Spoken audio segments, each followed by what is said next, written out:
नमस्कार श्रोतागण, एक बार फिर से आपका बहुत बहुत स्वागत है आत्मशोध के अद्भुत विचार सागर में। अगर आपको हमारे द्वारा बनाई गई वीडियोस अच्छी लगती हैं तो आप वीडियो को लाइक कर सकते हैं और उसके साथ ही साथ बिल्कुल ना भूलें हमारे चैनल को सब्सक्राइब करना और बेल आइकन पे जरूर क्लिक कर लें, जिससे कि आने वाली हर वीडियोस की नोटिफिकेशन आपको आसानी से मिल जाए। परिवर्तन जीवन में पुराना अध्याय को बंद कर एक नया अध्याय खोलने का अवसर प्रदान करता है। हमारे जीवन में सबसे बड़ा सत्य यही है कि जीवन परिवर्तनशील है।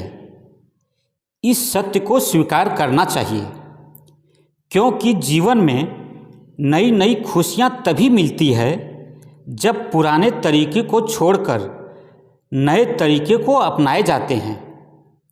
तभी अपने जीवन में सफलता को प्राप्त कर सकते हैं। बीते हुए कल के बारे में चर्चा करना चाहता हूँ। बहुत पुरानी बात है। पहले हमारे पूर्वज पैदल या बैलगाड़ी से ही अपना रास्ता तय करते थे। कुछ समय बाद परिवर्तन के कारण उनके जीवन में साइकिल का आगमन हुआ और पैदल या बैलगाड़ी से कम समय में ही रास्ता तय होने लगा। लेकिन जीवन में फिर परिवर्तन हुआ। मोटरसाइकिल और कार इत्यादि का आविष्कार हुआ। यही परिवर्तन जीवन जीना आसान कर दिया।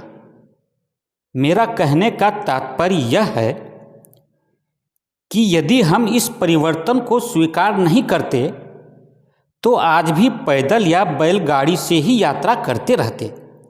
आज परिवर्तन को स्वीकार करने का ही परिणाम है कि हजारों किलोमीटर की दूरी को भी बहुत ही कम समय में ही तय कर लेते हैं।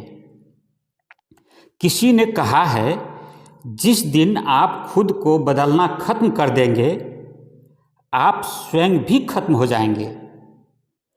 कोई कार्य करने के लायक नहीं रह जाएंगे।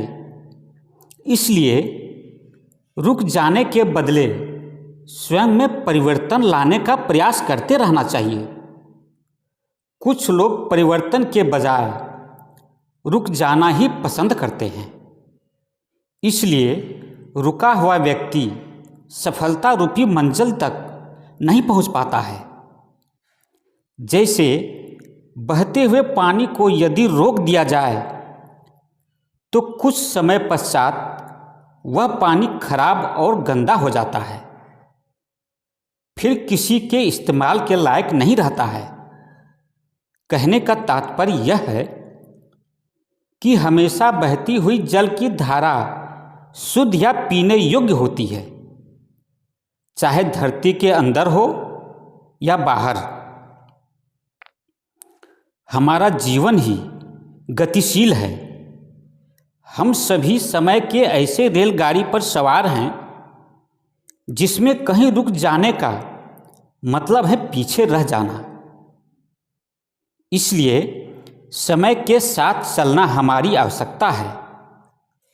यदि अपने जीवन में प्रगति चाहते हैं तो अपने कार्यशैली में परिवर्तन करना बहुत जरूरी है। लेकिन सकारात्मक चिंतन मनन और कर्तव्य निष्ठा के साथ परिवर्तन हो। ऐसा न हो कि कुएं से निकलकर कहीं खाई में गिर जाएं।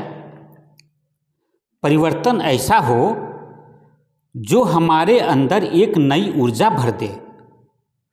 कुछ लोग ऐसे भी होते हैं जो गड्ढे में रहने के बाद भी खुदाई करते जाते हैं, उससे बाहर निकलने का रास्ता नहीं बनाते हैं, अपने काम करने का तरीका नहीं बदल पाते हैं। अंत में परेशानी और समस्याओं में फंस जाते हैं। अंत में निवेदन है कि परिवर्तन का मतलब यह होना चाहिए कि लक्ष्य की प्राप्ति के लिए मात्र सही रास्ते का ही तलाश हो। आज बस इतना ही। आज का वीडियो अब समाप्त करता हूँ। कमेंट्स और सब्सक्राइब जरूर करें।